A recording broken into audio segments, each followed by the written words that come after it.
The worst part about crash landing on an alien planet wasn't the broken ribs or the fractured navigation system. It was realizing that every single inhabitant thought Ryan Kowalski was their god. The drop pod had punched through the atmosphere of Nexara like a meteor, leaving a smoking crater in what turned out to be the planet's holiest temple courtyard. Ryan dragged himself out of the wreckage, his enhanced muscles screaming in protest, blood trickling from a gash above his eye. He stood slowly, all 6 feet 4 inches of genetically modified super soldier, and found himself staring down at approximately 300 tiny aliens wearing elaborate ceremonial robes. The tallest of them barely reached his sternum. Ryan said intelligently. Hi, the crowd erupted in frenzied cheering. They prostrated themselves on the ground, their 3-fingered hands pressed flat against the stone tiles. Their skin shimmered in shades of blue and violet, and their large, luminous eyes wept what Ryan desperately hoped were tears of joy rather than terror.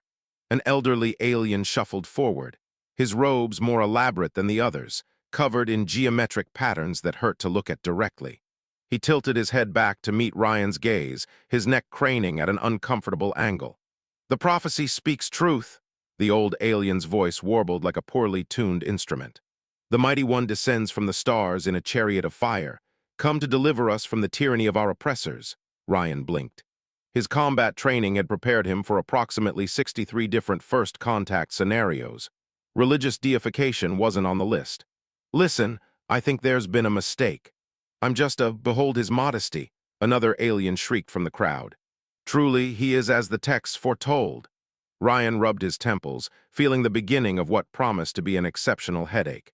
His enhanced physiology could process toxins, survive extreme temperatures, and heal wounds that would kill a baseline human. But apparently it couldn't prevent migraines caused by cosmic-level misunderstandings. "Right, okay, is there maybe somewhere I could sit down and possibly get a first aid kit?" The elderly alien, who introduced himself as High Chronicler Pipthix, ushered Ryan into the temple with the kind of reverent urgency usually reserved for visiting. Heads of state or extremely volatile explosives. The building's doorways forced Ryan to duck, and the furniture looked like it had been designed for particularly ambitious children. He settled onto what appeared to be a ceremonial throne, which groaned ominously under his weight. "Forgive our humble accommodations, Mighty One," Pipthix said, wringing his hands.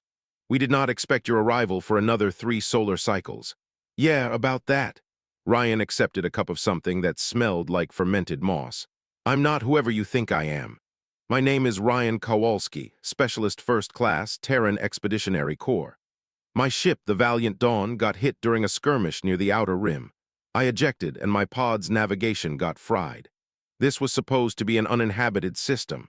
Pipthix's eyes widened to the size of dinner plates. "Uninhabited, but we are the Velthara. We have thrived on this world for 10,000 revolutions."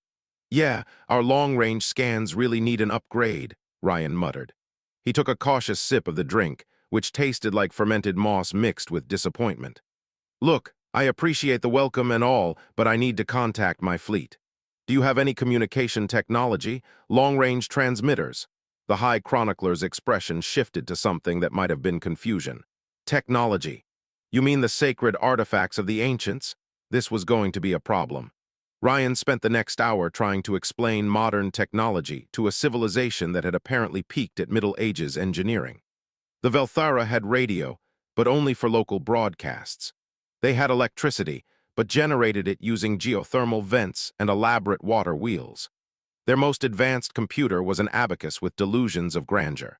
"So let me get this straight," Ryan said, counting on his fingers. "You can't help me contact my people. You think I'm some kind of prophesied warrior.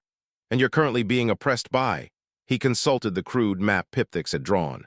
"The Gorvanth Empire, who live in the northern territories and regularly raid your settlements for resources." "Precisely, Mighty One," Pipthix beamed.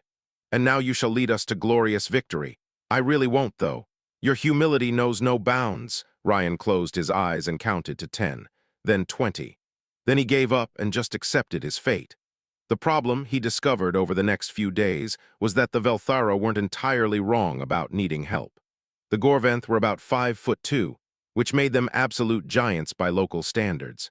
They wore crude armor made from some kind of chitinous material and wielded weapons, that looked like they'd been designed by someone who'd heard about swords secondhand. They raided Velthara settlements every few weeks, taking food, supplies, and occasionally prisoners. The latest raid happened 3 days after Ryan's arrival. He was attempting to fashion a long-range communicator from spare parts in his pod when the alarm bells started ringing. Actual bells, made of bronze, rung by terrified Velthara scrambling through the streets. Mighty One, a young Velthara named Quillix, burst into the temple workshop. The Gorventh come. Their war party approaches the eastern gate. Ryan looked up from the mess of circuits and broken components. How many? 50 warriors. Maybe more, by Velthara standards. That was probably an apocalyptic force. Ryan sighed, set down his tools, and grabbed his service pistol from where it hung on the wall. Stay inside, he told Quillix. Lock the doors. He jogged toward the eastern gate, which was really more of an ornate archway in a low wall. The Velthara had built their city for aesthetics rather than defense, which made sense for a people who'd apparently never developed serious military technology. Their idea of fortification was a wall that Ryan could step over without breaking stride. The Gorventh war party was already visible on the horizon, kicking up dust as they charged forward on what appeared to be six-legged lizard creatures. They brandished their weapons and howled war cries that sounded like angry cats being strangled. Ryan planted himself in the gateway and waited. The Gorventh chieftain was the first to notice him. The alien pulled his mount to a skidding halt, causing a chain reaction of confused stops behind him. He was broader than the Velthara, with dark green skin and elaborate tattoos covering his arms. His armor looked slightly more sophisticated, with metal plates riveted to leather backing. What is this? The chieftain's voice was surprisingly deep for someone Ryan's midriff could use as a headrest. Move aside, stranger, or face the might of Warlord Crothax. Ryan crossed his arms over his chest. Here's a better idea. Turn around, go home, and we'll pretend this never happened. Crothax threw back his head and laughed, which was impressive given his lung capacity. You dare challenge the Gorventh? You who stand alone. Technically, I'm standing in a doorway, but sure, let's go with that.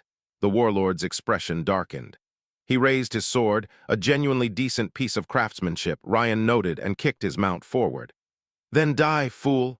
Ryan drew his pistol and fired once. The plasma bolt hit the ground 3 feet in front of Crothax, vaporizing a chunk of dirt the size of a basketball. The resulting crater glowed cherry red.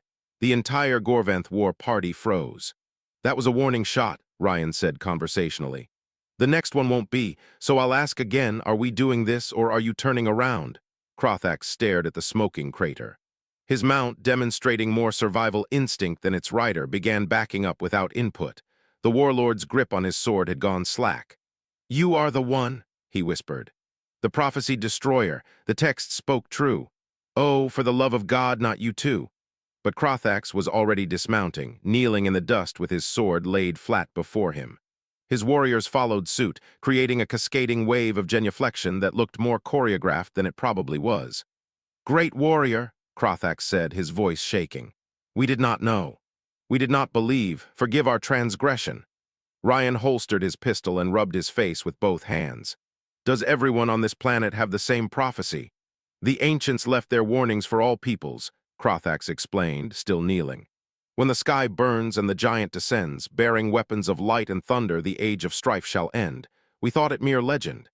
It is mere legend. I'm just a guy with a gun. Your modesty is legendary. This was becoming a pattern. Ryan managed to convince Crothax and his warriors to return home with promises of future discussion. He returned to the temple to find the entire population of the city waiting for him, cheering and throwing flower petals. Someone had already started carving a statue in his likeness, though they'd given him approximately twice the muscle mass he actually possessed. Mighty One, Pipthix pushed through the crowd, practically vibrating with excitement. You have proven the prophecy true. You have scattered our enemies without bloodshed. Surely now you will lead us to final victory. I really just want to fix my communicator and go home, Ryan said, but his words were drowned out by more cheering. The situation spiraled from there. Word spread across Nexara with impressive speed, carried by traders, travelers, and probably some kind of primitive telegraph system Ryan hadn't discovered yet. Within a week, delegations started arriving from every settlement on the planet. Velthara, Gorventh, and half a dozen other species Ryan hadn't even known existed, all coming to see the prophesied warrior. They brought tribute, mountains of it. Woven textiles, carved statues, precious metals, exotic foods, and things Ryan couldn't identify but assumed were valuable. They piled it all in the temple courtyard until he could barely walk to his workshop without tripping over a ceremonial spear or a box of crystallized fruits. They also brought their problems. The eastern provinces suffer from drought, explained an elderly Velthara named Sinsa, whose village had traveled 3 weeks to reach the temple. The ancients' water systems have failed. Can you restore them? Mighty One, Ryan had looked at the ancient water systems, which turned out to be a sophisticated network of aqueducts and underground pipes that had simply gotten clogged over centuries of neglect. He spent 2 days with a shovel and his enhanced strength clearing blockages, while increasingly confused engineers watched him work. The southern forests are plagued by predators, said a Gorvanth hunter named Vexthra. Great beasts that fear no weapon. Surely your divine power can drive them away. The great beasts were roughly the size of large dogs, which made them absolutely massive by local standards. Ryan tracked one down, fired a warning shot that sent it running, and returned to find himself hailed as a monster slayer of legendary proportions. Our people starve, said a representative from a coastal species called the Murthic, who looked like bipedal fish with delusions of terrestrial adequacy. The ocean yields fewer catches each season. Ryan, who'd done a semester of marine biology before joining the military, spent a week teaching them about sustainable fishing practices and fish migration patterns. The Murthic decided he could speak to the sea itself. The list went on. Border disputes, crop failures, mysterious illnesses, political squabbles that had been running for generations. Every single problem on Nexara somehow found its way to Ryan's door, and every solution he provided, no matter how mundane, got interpreted as evidence of his divine nature. He tried explaining that he was just applying basic problem-solving skills and elementary school science. They added incomprehensible wisdom to his growing list of miraculous attributes.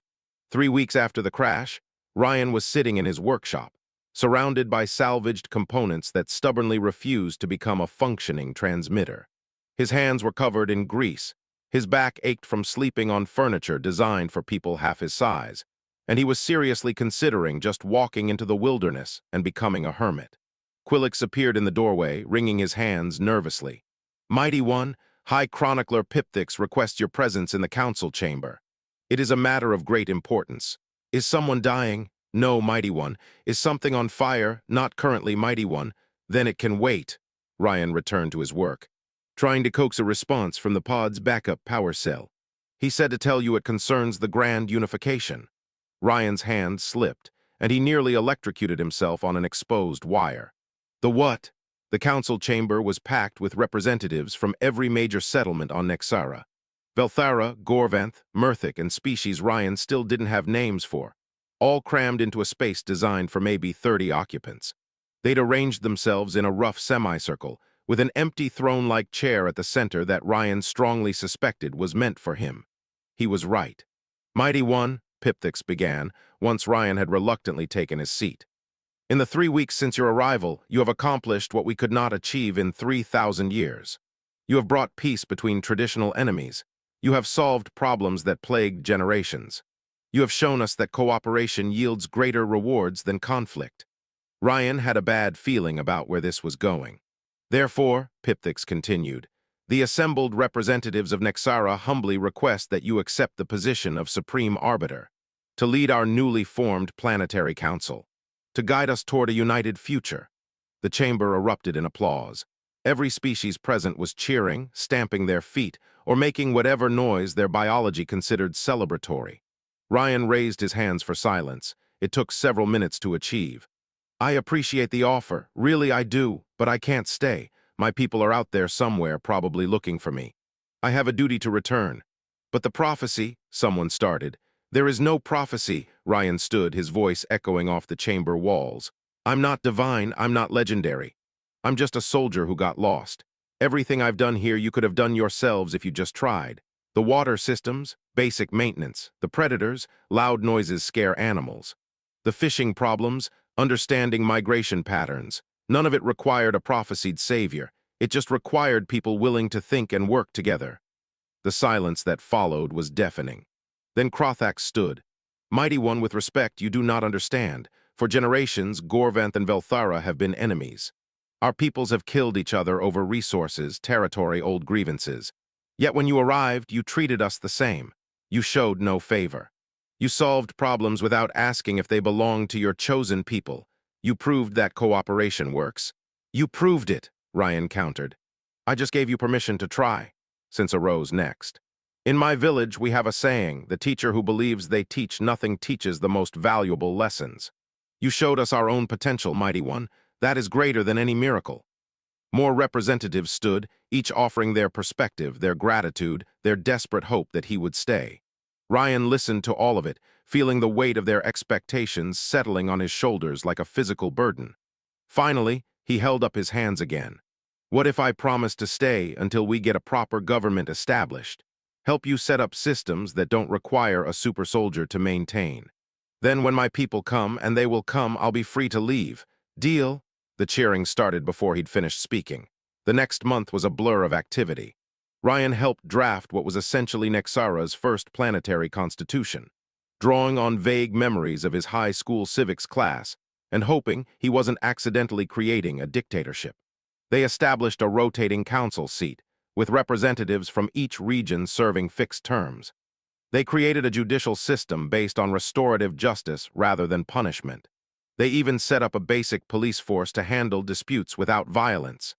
Ryan also continued working on his communicator, though with less urgency than before.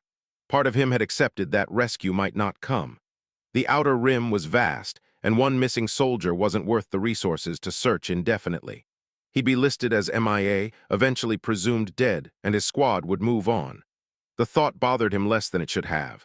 He was testing a repaired circuit board when Quillix burst into the workshop, moving faster than Ryan had ever seen the young Velthara move. Mighty One, something descends from the sky. A great metal bird like your chariot, but larger. Ryan dropped his tools and ran. The ship appeared over the western horizon just as the sun began to set, its hull gleaming in the fading light. It was a Terran Expeditionary Corps search and rescue vessel, small but fast, designed specifically for finding lost personnel. It circled the city once, scanners probably going wild at the readings, then began its descent toward the open plaza. The entire population had turned out to watch. They huddled in doorways and on rooftops, staring at the descending ship with a mixture of awe and fear. Ryan pushed through the crowd, his heart pounding with emotions he couldn't quite identify. The ship touched down with a hiss of hydraulics. A hatch opened and a ramp extended. Captain Jennifer Torres descended, flanked by two Marines in full combat armor. She spotted Ryan immediately, hard to miss, given he towered over everyone else, and her professional composure cracked into visible relief. "Specialist Kowalski," she called out. "We've been searching for 5 weeks. Intel said your pod went down in an uninhabited system." "Yeah, about that," Ryan gestured at the assembled crowd. "Turns out our scans missed a few details." Torres looked around, really taking in the scene for the first time.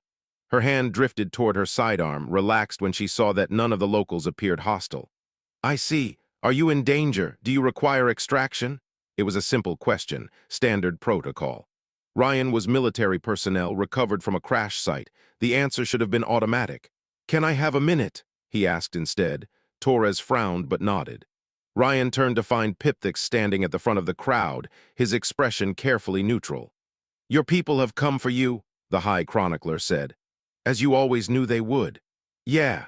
Ryan crouched down, bringing himself closer to eye level with the old Velthara. "Listen, I need you to understand something. Everything we built here, everything you've accomplished, that's yours, not mine. You don't need a prophesied warrior. You never did. You just needed someone to believe you could do better. And now you leave us." Pipthix's voice wavered. "As was always foretold. The prophecy said I'd descend from the stars and end the age of strife. It didn't say I'd stick around after." Ryan pulled out a small data drive from his pocket, one he'd loaded with everything he could think of. Basic engineering principles, agricultural techniques, medical knowledge simplified to a level their technology could use. "This contains information that might help. Don't worship it. Just use it, learn from it, build on it." He pressed the drive into Pipthix's hand, then stood and addressed the crowd. "I know you think I'm something special. Maybe I am by the standards of this planet, but out there," he pointed at the stars beginning to appear in the darkening sky. There are billions of humans. Some stronger than me, some smarter, some kinder. We're not gods. We're just people who happen to develop technology faster than you did. That doesn't make us better. It just makes us different. Krothax stepped forward. You could stay, refuse to leave. Your people cannot force you. Ryan shook his head. I'm a soldier. I took an oath. My people need me, same as yours needed me. He paused, choosing his words carefully. But I'll make you all a promise. Once I get back, I'm going to make sure Earth knows about Nexara. I'll push for establishing formal contact, trade relations, cultural exchange. You won't be alone out here. And maybe one day some of you will build ships and visit Earth. Show us what you've become. And what if we don't live up to your expectations? Sinsa asked. Then you'll be like every other species in the galaxy, figuring things out as you go. Ryan smiled. The universe doesn't expect perfection, it just expects you to try. He turned back to Captain Torres. I'm ready. The walk to the ship felt longer than it should have. The crowd parted silently. No cheering this time, just solemn acknowledgement. Ryan paused at the base of the ramp, looking back one last time at the city that had adopted him, the people who'd made him their reluctant savior. Quillix broke from the crowd and ran forward, holding something wrapped in cloth. Mighty One, wait. We made this for you. Ryan unwrapped the cloth to reveal a small statue, carved from some kind of pale stone. It depicted him in his combat gear, but the proportions were accurate for once, and the craftsmanship was exquisite. On the base, someone had inscribed words in the flowing Velthara script. Quillix translated, "The warrior who descended from stars, bearing thunder and light, who taught us that the greatest weapon is the courage to change." It's perfect, Ryan said quietly. Thank you. He boarded the ship, clutching the statue like a lifeline. The hatch closed behind him, sealing him off from Nexara. Through the viewport, he watched the crowd as the ship lifted off. They weren't crying or wailing. They stood together, representatives of a dozen different species, watching him leave with the dignity of people who'd learned they could stand on their own. Torres sat down across from him in the passenger bay. What the hell happened down there, Kowalski? Would you believe me if I said I accidentally started a planetary government? Not even a little bit. Ryan laughed, surprising himself. Yeah, I wouldn't believe me either. He looked down at the statue in his hands, running his thumb over the carved features. They thought I was a prophesied warrior. Some kind of divine savior sent to unite them. Were you? I was a guy with a gun and high school education who got lucky. Ryan met Torres's eyes. But maybe that was enough. The ship broke atmosphere, and Nexara became a blue-green marble against the black. Ryan watched it shrink, wondering if he'd ever see it again. Wondering if the systems he'd helped create would last, or if old conflicts would resurface without his accidental mediation. Then again, he'd given them the tools. What they built with them was up to them. For what it's worth, Torres said, Command is going to want a full debriefing. First contact with a pre-FTL civilization is a big deal. You might end up as some kind of consultant on future relations. Great, from accidental god to bureaucrat, my career trajectory is really something, Torres smiled. Could be worse. At least they liked you. Ryan thought about Pipthix's gratitude, Krothax's respect, Quillix's earnest belief. Thought about a planet full of people who decided to work together because someone had shown them it was possible. Yeah, he agreed. They did. The voyage back to Fleet territory took 3 weeks. Ryan spent most of it writing his report, trying to capture everything that had happened in dry, official language. It was like trying to explain a symphony using only technical specifications of the instruments. Important context got lost in translation. He described the Velthara's middle age levels of technology, the Gorvant's warrior culture, the Murthic's coastal settlements. He detailed their conflicts, his inadvertent interventions, the formation of the Planetary Council. He attached the data drive's contents, recommending it be used as a baseline for future contact protocols. What he didn't include was the way Pipthix had looked at him with such desperate hope, the sound of thousands of voices cheering his name, the weight of being someone's miracle when all you wanted was to fix your radio and go home. Some things couldn't be translated into military reports. When the ship finally docked at Forward Operating Base Sentinel, Ryan expected a brief debriefing and return to normal duty.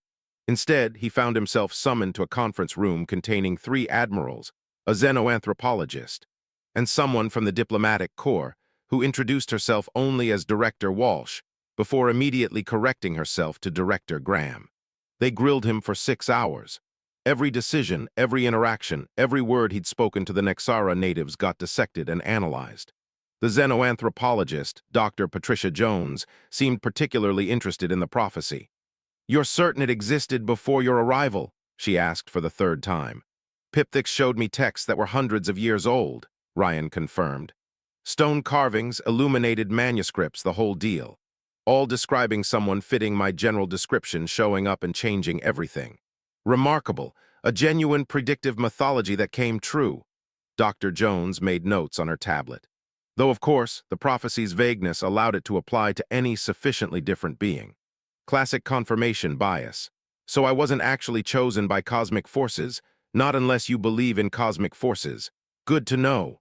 Director Graham leaned forward. "Specialist Kowalski, your actions on Nexara have created a unique situation.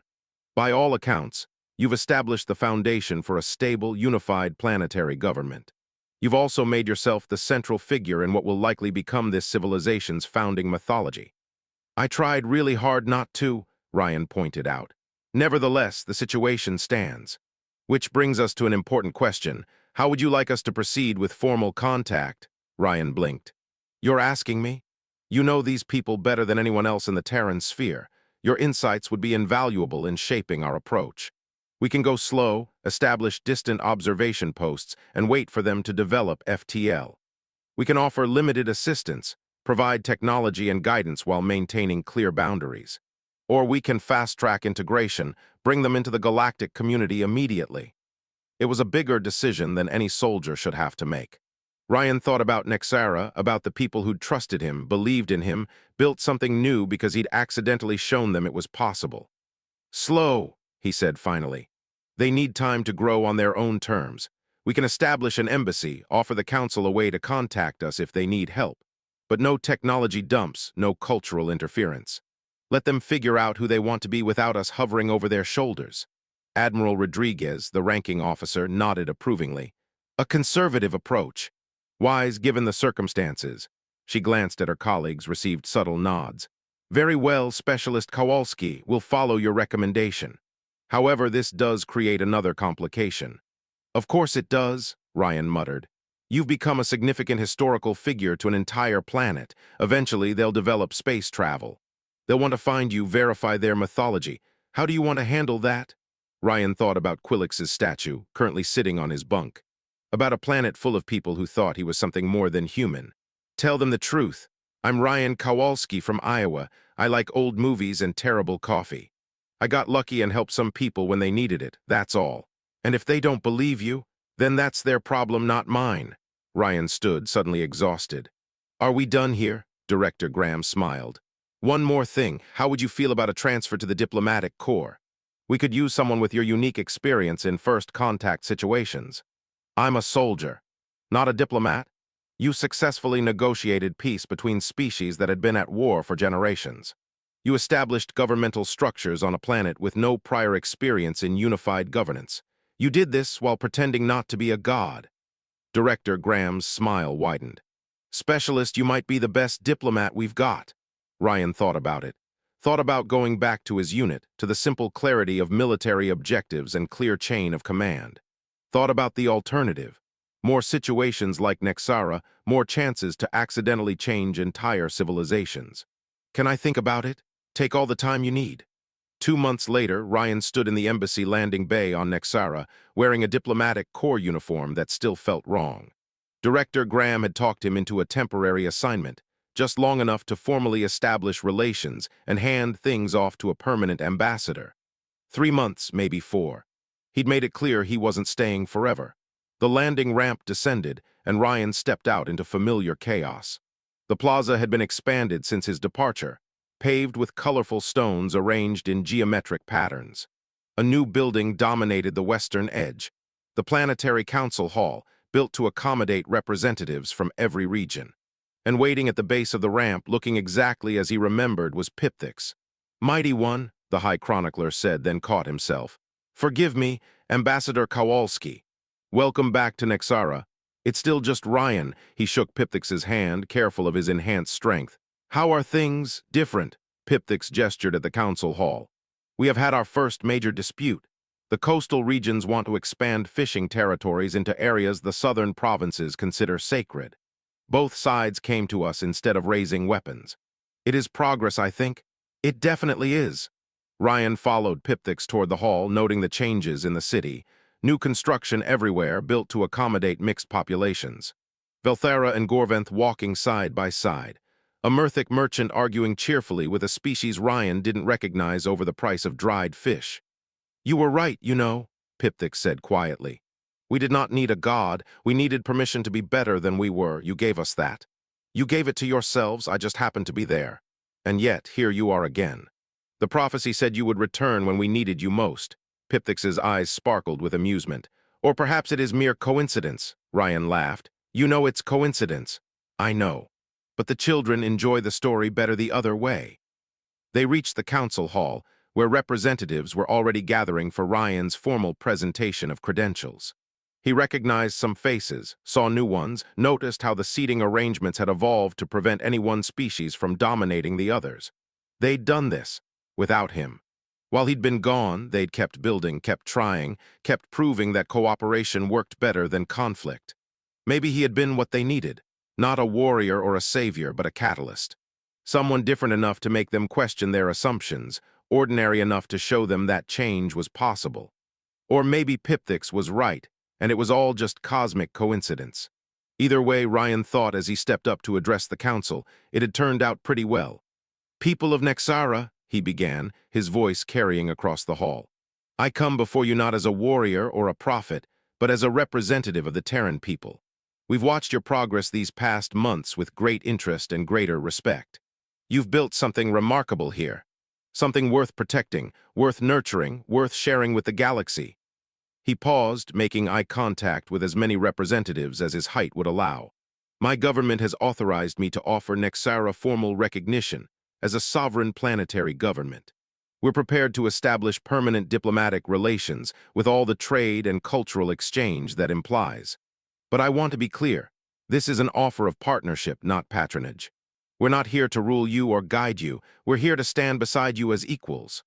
The hall erupted in discussion, representatives conferring with their neighbors. Ryan waited, letting them process. Finally, Krothax stood, his voice cutting through the noise. "Ambassador Kowalski, you honor us with your words and your presence. But I have a question." The Gorventh leader's expression turned mischievous. "Will you finally admit that you are, in fact, the prophesied warrior?" The hall went silent. Every eye turned to Ryan, waiting for his response. He thought about denying it again. Thought about the truth, the complicated, messy reality that he was just a guy who'd crashed in the right place at the right time. Thought about what these people needed to hear. Then he smiled. "I'm a guy from Iowa who got really, really lost. If that makes me prophesied, your prophecies need to be way more specific." The laughter started with Krothax and spread through the hall like a wave. Even Pipthix joined in, his warbling chuckle mixing with deeper Gorventh rumbles and the clicking sounds of Murthic amusement. When the noise died down, Cinsa stood. "Then we accept your offer, Ambassador, not because we believe you are divine, but because we know you to be decent. That is a better foundation for partnership than prophecy." "Agreed," Ryan said. "So let's get to work." The next 3 months became 6, then 9. Ryan told himself he was just ensuring a smooth transition, that the permanent ambassador would need proper briefing. The truth was messier. He'd found something on Nexara that he hadn't expected to find in his military career. Purpose that wasn't measured in objectives completed or enemies defeated. He helped negotiate trade agreements between coastal and inland regions. Advised on infrastructure projects connecting distant settlements. Taught conflict resolution techniques to the newly formed peacekeeping force.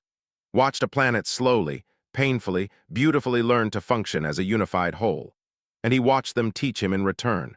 The Velthara's patience in the face of setbacks. The Gorvanth's fierce loyalty to chosen causes. The Murthic's adaptability when circumstances changed.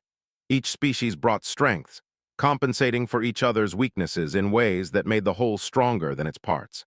It was on a cool evening, sitting in Pipthix's garden and sharing terrible fermented moss wine, that Ryan finally acknowledged what he'd been avoiding.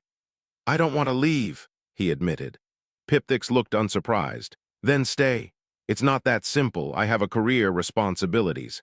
There are protocols for this kind of thing. Humans and their protocols." The old Velthara sipped his wine thoughtfully. Tell me, Ryan, if you could not be a soldier or a diplomat, what would you be? I don't know, never really thought about it. Perhaps you should. The prophesied warrior was always meant to descend from the stars and change everything. The texts never specified that he would leave. Pipthix's eyes gleamed. Just that he would descend. Maybe you have not finished descending yet. Ryan thought about Earth, about the life he'd left behind. Parents who'd been proud when he enlisted, friends scattered across the military, a career path that had seemed so clear. Then he thought about Nexara, about unfinished projects and people who still needed help finding their way.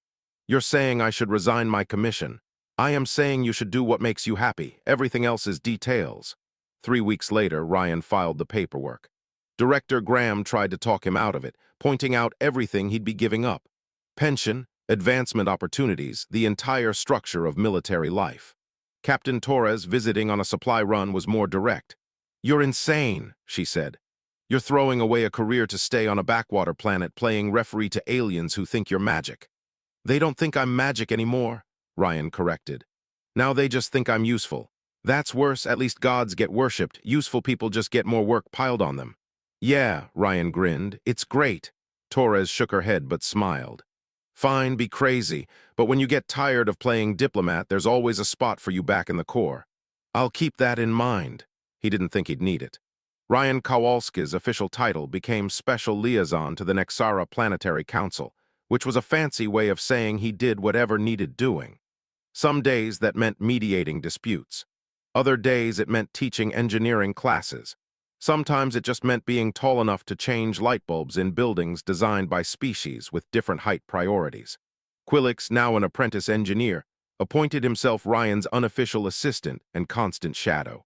The young Velthara had taken to technology with enthusiasm bordering on obsession, absorbing everything Ryan could teach him, and then some. Why do humans build everything so complicated? Quillix asked one afternoon, studying the schematic for a water purification system Ryan had designed. We like our water very clean, but 17 different filters, surely 10 would suffice. Probably, but humans also like redundancy. We've learned the hard way that things break. Ryan highlighted a section of the design. See this bypass valve? That's in case the primary system fails, and this backup power supply. That's in case the main power fails while the primary system has already failed. Your species must experience many failures to plan for so many contingencies. We're very good at breaking things, which makes us very good at planning for when things break. Quillix considered this. Perhaps that is true wisdom, knowing that perfection is impossible, so you plan for imperfection instead. Now you're getting it. Time passed. Seasons changed on Nexara, bringing rains that flooded the coastal cities and droughts that challenged the inland farms. The council weathered each crisis, growing stronger with each challenge overcome. Trade routes expanded, connecting regions that had never cooperated before. Technology advanced, not through Earth's intervention, but through native innovation sparked by new cooperation.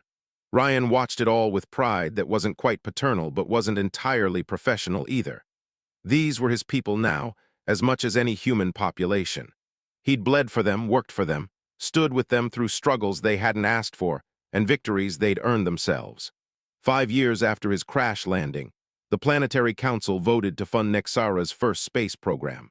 Not to reach Earth, they understood that was centuries beyond their current capability, but to orbit their own world, to see their planet from the outside looking in. We wish to understand what you see when you look at us, Pipthix explained during the announcement. To view our world through the eyes of those who travel the stars. The first launch happened on a clear morning, with half the planet watching either in person or through the broadcast network that had sprung up over the previous years. Ryan stood with the council members, craning his neck to watch the rocket climb into the sky on a pillar of fire. It was primitive by Earth standards, barely sophisticated enough to reach low orbit. But it was theirs, built with their own hands and their own innovation. And when the capsule successfully deployed, the celebration could probably be heard from space. Krothex, who'd become one of Ryan's closest friends despite their absurd height difference, clapped him on the back hard enough to bruise. We did it. The Gorventh reached the stars. The Velthara reached the stars, Sinsa corrected primly. The Murthic reached the stars, added a third voice. We all reached the stars, Ryan said before the argument could escalate. Together. That's the point. They looked at him, these people from different species who'd learned to build something bigger than their individual parts. Then Pipthix raised his cup of ceremonial wine, still terrible, and proposed a toast. To the warrior who descended from the stars and taught us that the real journey is learning to ascend on our own. I'll drink to that, Ryan said and did. The permanent ambassador finally arrived 6 months later, a career diplomat named Patricia Mills. She was competent, experienced, and exactly the kind of professional the posting needed. Ryan briefed her thoroughly, introduced her to all the key players, and prepared to step into a quieter advisory role. You know they're going to keep coming to you instead of me, Mills said during one of their transition meetings. You're part of their mythology now. That doesn't just go away. I know. But you're the official representative. That has to mean something. It does, just not as much as you think, she smiled. Don't worry, Kowalski, I'm not threatened. There's enough work here for both of us. She was right. The council continued consulting Ryan on major decisions, and local communities still sought his advice on everything from irrigation systems to educational curricula. But Mills handled the formal diplomatic work, the treaty negotiations and official correspondence that Ryan had never enjoyed anyway. It was a good arrangement. 10 years after the crash, Ryan attended the dedication of the Nexara Planetary Archive, a massive building designed to preserve the history and culture of every species on the planet. The centerpiece of the main hall was a statue, not the one Quillix had given him, but a larger version showing Ryan in his diplomatic uniform rather than combat gear. The inscription read, "To the stranger who became family and taught us that our differences are our strength." I still think the proportions are off, Ryan said, studying his stone doppelganger. We measured you very carefully this time, Quillix protested. He was taller now, closer to 5 feet than 4, and served as the archive's head engineer. Every dimension is accurate. My ears aren't that big. Your ears are exactly that big, Ryan conceded the point. He walked through the archive, examining displays chronicling Nexara's transformation from fractured territories to unified world. It was strange seeing his own life presented as history, his actions analyzed and debated by scholars who treated him like he was already dead. In a way, maybe he was. The Ryan Kowalski who'd crashed here had been a soldier following orders. The person he'd become was harder to define. Not quite human by Earth standards, not quite Velthara or Gorvanth or Murthic either, but something new. Something shaped by this world as much as he'd shaped it. He found Pipthix in a quiet gallery, studying an illuminated manuscript under protective glass. It was the original prophecy text, the one that had started everything. Do you ever wonder if it was real? Ryan asked. The prophecy, I mean, if somehow the universe actually arranged for me to crash here exactly when you needed someone. Every day, Pipthix admitted. But I think I have concluded that it does not matter. Real or coincidence, the result is the same. We are better than we were, that is enough. Yeah, Ryan agreed. It is. They stood in comfortable silence, two friends separated by species and size but united by shared history. Outside, Nexara continued its orbit, carrying millions of lives that had been changed by one confused soldier who'd crashed in the wrong place at exactly the right time. Eventually, someone would write the definitive history of this period. They'd analyze Ryan's decisions, debate his methods, question whether his influence had been ultimately beneficial or subtly damaging. Scholars would spend careers examining the moment when Nexara transitioned from isolated territories to unified world. But that was the future's problem. Right now, in this moment, Ryan Kowalski was exactly where he needed to be. Not because of prophecy or cosmic design, but because he'd chosen it. Because these people, these impossible, wonderful, frustrating people, had become his home in a way Earth never had. The warrior had descended from the stars, and in descending, he'd learned to rise.